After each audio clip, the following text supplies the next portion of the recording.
motorista de aplicativo, futuro motorista e simpatizante. Eu sou a Evelyn, motorista de aplicativo, e venho aqui para dizer para vocês que vocês, com esse tipo de passageiro, vocês têm que ter uma frieza incalculável, porque muitas das vezes você vai sentir raiva, você vai ter, mas você vai engolir e vai fazer o que eu vou te falar agora. É isso, a gente precisa ter frieza com um tipo de passageiro que tá lá bonitinho, aceita a corrida dele, e do nada, despretensiosamente, ele não pergunta, ele comunica que vai alterar a rota.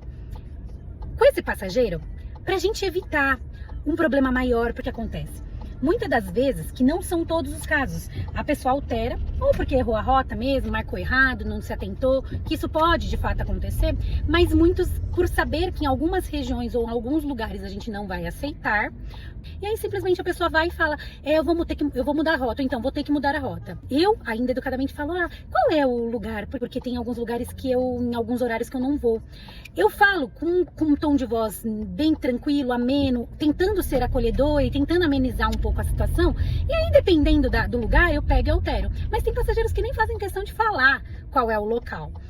Falam, não, é aqui pertinho, não tem problema, é uma diferença pequena. O que aconteceu comigo, inclusive, agora, a pessoa fala que e realmente era 1 quilômetro antes, porém, era numa rua que esse horário para. Eu fiquei parada, então era 1 quilômetro antes, mas que eu gastei mais tempo na rota que ela alterou do que na original eu gastaria, tipo, muito. 10 minutos a mais, por exemplo. Então, para esse passageiro, qual é o que eu aconselho? Qual é a frieza que você tem que ter? Pra você evitar problema, pra você, porque tem pessoas que podem se exaltar. Já vimos casos de pessoa quebrar o carro do Uber, eu já vi várias situações, o que é um absurdo, eu concordo. Mas o que a gente pega e faz? Pega, tudo bem, se você vê que é uma pessoa que não tem compreensão, porque tem algumas pessoas que perguntam, não, pode, aí você verifica se pode ou não. E até o que eu já fiz, olha, eu consigo aguardar o próximo Uber, dependendo do horário, até espero com a pessoa, porque eu sinto que não é um lugar que a pessoa pode se sentir segura pra poder aguardar um outro Uber na rua, sei lá o quê, eu pego, até aguardo com a pessoa. Mas quando é assim, a pessoa pega e você já percebe que ela não quer nem, ela fala assim, não, é aqui pertinho, você já percebe que tem alguma coisa estranha, que ela de certa forma é uma má fé, mas não é sobre sentir, só que é sobre o quanto que a gente é prejudicado quando isso acontece. Eu pego com toda a frieza do mundo, sou educada, porque eu acho que isso é o mínimo, porque eu tô prestando um serviço, então eu tenho que ser educada ever. Independente se a pessoa não é comigo, eu tenho que ser com ela. O meu papel eu faço.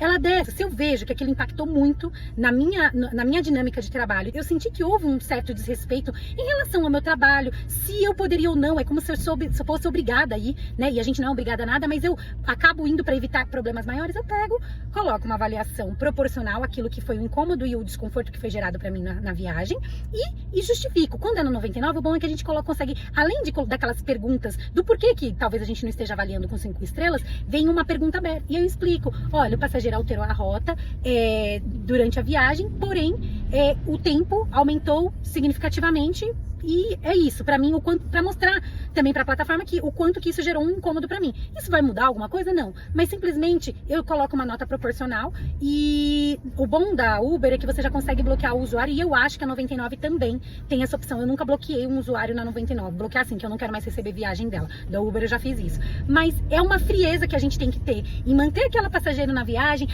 ele ainda pega, agradece, você muito obrigada, tem um bom final de semana, ou uma boa tarde, um bom dia, uma boa semana, tranquilo.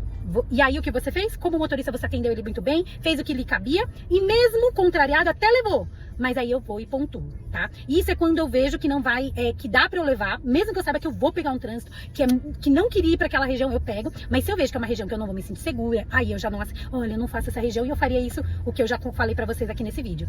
É a maneira que a gente tem de colocar o quanto aquilo gerou uma insatisfação. Talvez essa pessoa ela tenha mais noção com o nosso colega de não fazer a mesma coisa. Talvez nunca mude, mas eu acho que é uma forma de, entre aspas, educar de uma maneira que a gente também não se expõe tanto, porque se eu pegasse e já não desse uma lição de moral, pegasse e falasse, olha, nesse caso você tem que avisar antes, não, né, você tem que me comunicar, eu posso, mas aí eu vejo que não cabe, e tem passageiros que quando a gente fala, olha, né, qual é a região, então não, se você não puder, tudo bem, eu entendo, e se dá, eu vou, mas se não dá pra mim por vários motivos, e é isso, e aí a gente tem que pensar nisso, porque é a nossa dinâmica de trabalho, e aí depende muito, nossa rentabilidade do dia, que é o nosso trabalho esse, vai depender muito das nossas estratégias, nos nossos posicionamentos de quais regiões a gente aceita.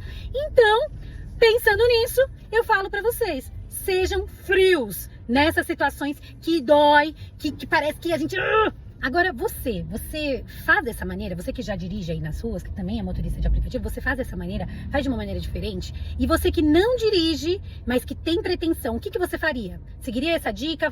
Complementaria com mais alguma coisa? E você que é passageiro, conta pra mim se você faria, o que você acha? Porque, bom, eu amo saber os diversos pontos de vista, porque aí a gente chega num consenso e chega naquilo que é o melhor. Então eu quero saber, porque eu quero que a gente tenha uma comunidade, assim, bem forte, nesse sentido de passar as dicas pro outro, para que nós sejamos motoristas e passageiros melhores uns para os outros, entende?